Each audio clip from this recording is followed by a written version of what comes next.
In the dense forgotten forests of Pennsylvania, hidden beyond the last stretch of broken road stands a decaying building.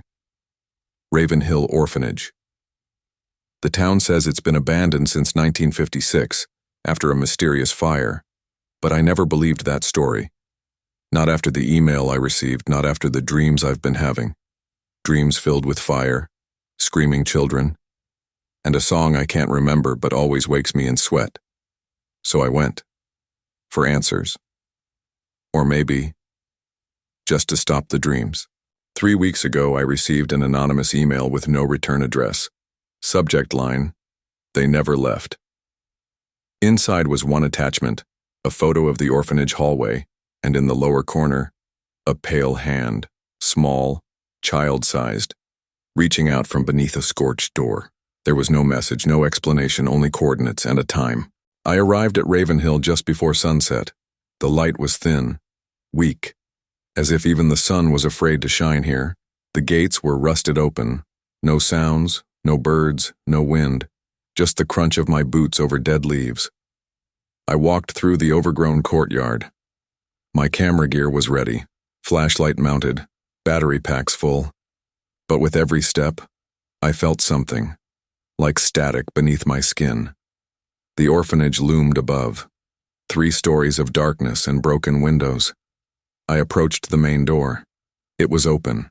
The smell hit me first, wet wood, mold, and beneath it, something worse, something sharp and metallic. The lobby was massive, ceiling collapsed in places, walls black with soot. On the left wall, portraits of children, painted in oil, their names faded or burned away. One painting looked newer. A girl with long black hair, no eyes, just black sockets where they should have been. I blinked, and the painting had changed. Now, she was smiling. At me. I lifted my camera. Static. The screen glitched, red lines, distortion. I tapped it, cursed. Then the audio started playing back. Only I hadn't recorded anything yet. A voice whispered, "Help us." Then another, "Don't go below." The feed cut to black for a full 10 seconds. When it returned, I was still staring at the portraits. But I wasn't in the frame. Someone else was. Someone behind me. The dining hall was next. Tables flipped, chairs scattered. Dried blood stained the walls. Drawings were still on the chalkboard. Stick figures holding hands. And one dark shape towering over them. Red eyes, claws, a mouth open too wide. In every child's drawing, it was there.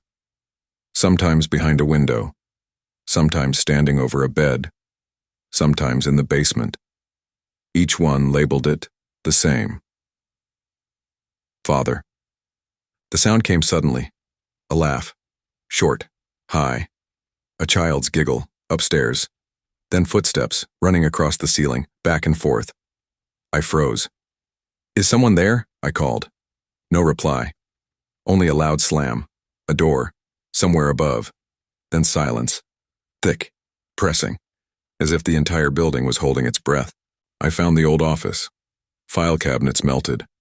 A crucifix bent backward on the wall. I opened a drawer.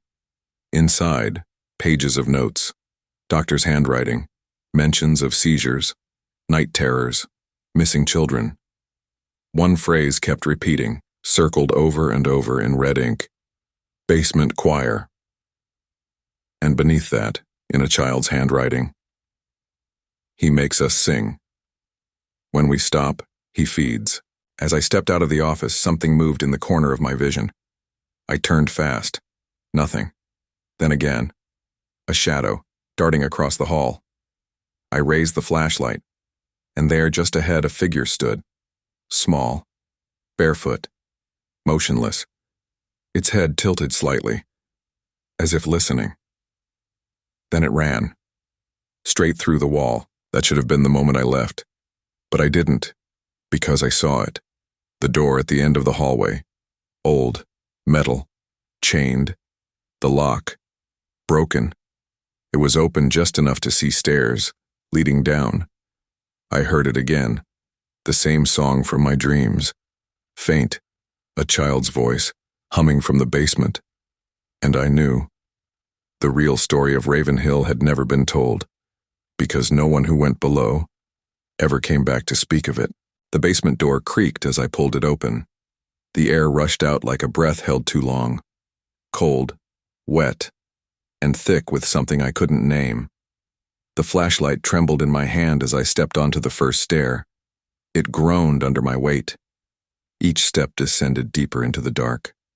The humming grew louder, but not just one voice anymore. Now, it was a chorus. At the bottom, the basement opened into a wide circular chamber.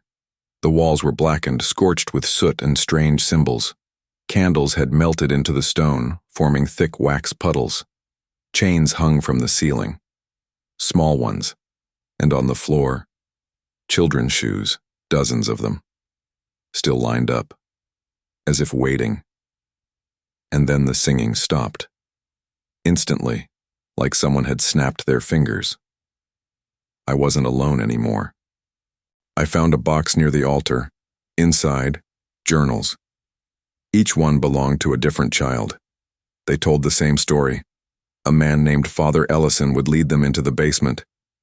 He told them they were special, chosen, that they had to sing every night to keep the hollow man asleep. If they missed a note, he would wake up hungry, and the child who missed would vanish, taken into the walls, eaten by the dark. The room shook. A deep, rumbling moan echoed from beneath the floor. Dust fell from above. A voice bellowed, slow and guttural. "You heard the song, now you stay." And from the far wall, it emerged, taller than the ceiling, a creature with no face. Its skin was stretched tight like wax over bone, long arms. Its chest moved unnaturally, backward, like something breathing inside out. It opened its mouth and screamed. I ran. But the children, they were there. Not alive. Their eyes were hollow, their mouths moving in silent song. One reached for me. Her hand burned like ice. She whispered, "You have to sing, or he never sleeps again." They closed in around me. Whispers rose like wind through trees, and above it all, Ellison's voice. "Sing, child, sing for your soul." The altar lit on its own. A red circle appeared, pulsing with light. I stood frozen. One of the children began to hum again, then another, then all of them. I felt my own mouth move, against my will. The tune from my dreams spilled from my throat. I tried to stop but couldn't. The more I sang, the deeper the room sank into black, and then I saw them, faces in the walls, hundreds, trapped, mouths open in a silent scream. Suddenly the candles exploded, the walls cracked. The creature howled in pain, then joy. The children began to vanish one by one, turning to smoke. The ground buckled beneath me. The song twisted, becoming darker, faster. I closed my eyes.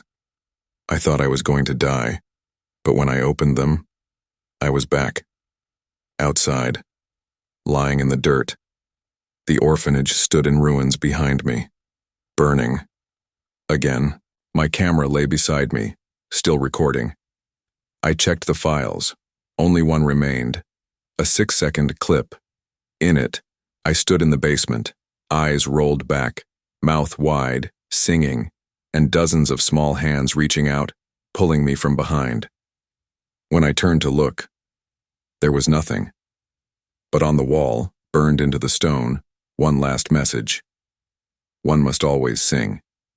I don't know how I got out, I don't know how I'm still here, but if you're watching this, don't go to Ravenhill, don't follow the music, and never, ever stop the song.